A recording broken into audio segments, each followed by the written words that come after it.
Burning Teslas. Let's talk about it. Now, this topic might be old news to most, but I feel like I have something to add to the mix that I personally haven't seen anyone discuss. That being, these individuals are the same type of people who want you to believe specific ideas. Ideas like Second Amendment reform, justifying crimes through the First Amendment. It's all Elon and Trump's fault. The purpose outweighs the actions.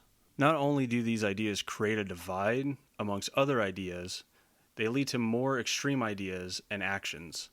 So, in an attempt to get them gears moving, which means to get your brain thinking, uncultured swine, let us get into today's topic, Tesla buffoonery.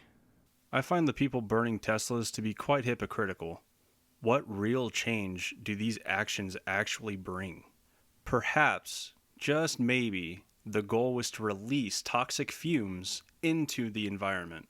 Whatever the goal, these same people will do their damnedest to convince you, though still sane on the left, that your Second Amendment right is somehow detrimental to democracy.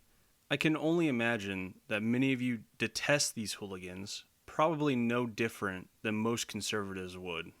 The main difference here is how ironic it is that the same people advocating for gun reform are the same ones committing arson. Just a bunch of baboons breaking a slew of laws that want you to, quote unquote, know what it is that's wrong with our Constitution. How would they know? Emotionally challenged people acting on impulse. I'm sure many of you have a similar opinion of some, if not most, conservatives. However, that doesn't dismiss this behavior.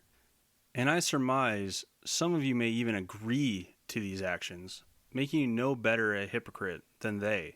If someone were to burn your property, you'd be just as furious, all the same. So how is this any different? The BLM riots were touted as fighting violence with violence. Would it not then be fair for those who lost their vehicles to a buffoon to be able to retaliate in an equal manner? That would fit their standard.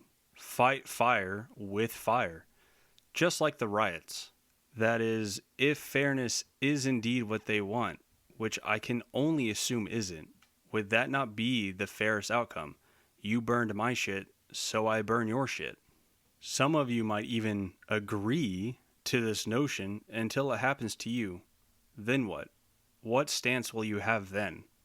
Or is it, as long as anarchy doesn't cross your path, then there isn't a problem? So where's the consistency? Because the only consistency I see is hypocrisy. I am confident some hooligan sympathizer is bound to comment along the lines of, they are exercising their freedom of speech. While using the First Amendment as a freedom of expression, rather, I would like to make two things very clear about my stance on this excuse. First, freedom of speech is not freedom from consequences. Secondly, the First Amendment mentions nothing about your actions being a form of freedom of speech, other than assembling to petition the government for a redress of grievances peacefully. I reiterate, peacefully. Excusing too many actions as a form of freedom of speech just leaves a never-ending loop of shifting goalposts. For example, why can't owning a firearm be a form of freedom of speech outside of it being our Second Amendment right? And on the extreme ends, why not murder or rape as a form of freedom of speech? That is because you are not exercising your First Amendment right in the latter. Burning someone's Tesla is still dehumanizing another person, just to a different degree than that of murder and rape. And for that one hoser who follows that up with, murder and rape are not even comparable to rich people getting what they deserve. Listen here, Buttercup. Burning Teslas because, oh, my precious ego, sounds pretty fucking extreme to me, and a huge stretch as to something to be protected by the First Amendment. But what of the actions of Elon and Trump eliminating federal funds and Republicans allowing it to happen? One of you might even mention, you mean like every other president and party? I simply do not care. No amount of dislike, disgust, disdain, dissatisfaction, distrust, dismay, or disagreement justifies the actions of even a few vandals.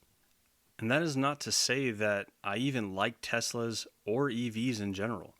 The people who drive them drive as if they are better than everyone else, as if they are on some self-righteous quest to assert vehicle dominance because I will do anything for Daddy New Scum. Sorry, that last part might just pertain to California. Just go ahead and omit that. Where was I? Oh, yes. Not to mention, the mining of lithium is extremely environmentally destructive. While we're here, let us include that most of the mining is done in third world countries, often at dirt cheap wages, if not just straight up mined by slaves. I would prefer we wait for a better battery alternative before pushing for a transition to EVs. But despite my dispositions, I feel no need to pursue a rampage against EVs and their owners. See how that works? I just let them make fools of themselves as they drive their so-called safe car dangerously. No need for me to interfere in their lives or act on a primal urge of, I don't know, buffoonery. Again, what change would that even bring?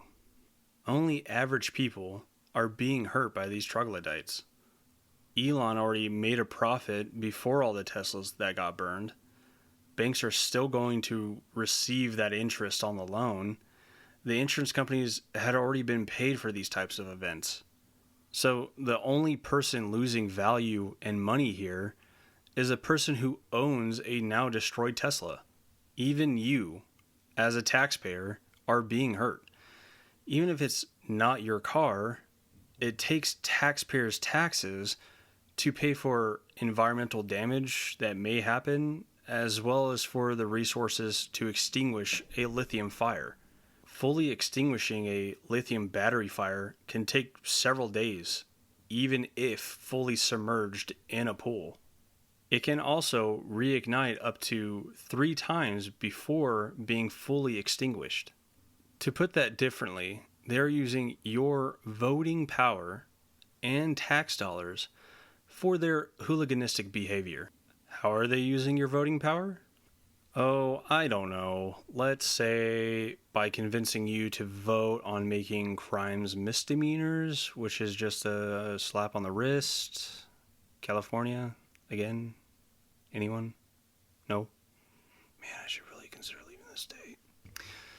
I don't know about you, but I hate the idea of tax dollars being used to cover up criminal activity and then being told how I should vote by said criminals, regardless of political standing.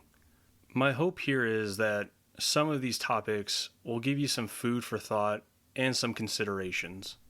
I'm not looking to change anyone's political opinions per se, but potentially push for more active thinking rather than passive. I find it ironic that the ones overstepping their rights want to tell the rest of us what is right. What is democracy while behaving undemocratically? These are the people who have given you some, if not many, of the beliefs you may have, and I am aware that applies to me as well. I can just hear it now. Speak for yourself, incel. That is the point, though. Questioning our beliefs and holding those with extreme ideas or actions accountable, even when we tend to agree with them to whatever extent. But I digress. The choice is yours at the end of the day. That's all I got. Let me know what you think down below, whether you agree or disagree, or just think I'm some loony, buffoon, hooliganistic piece of shit like these hooligans. A bit of a last note side tangent. Blocking roads and hitting vehicles is not protesting. You're just an asshole. I wasn't planning on necessarily making a whole nother video for this topic, but with everything going on in LA, I might, but I guess we'll see. Toodaloo!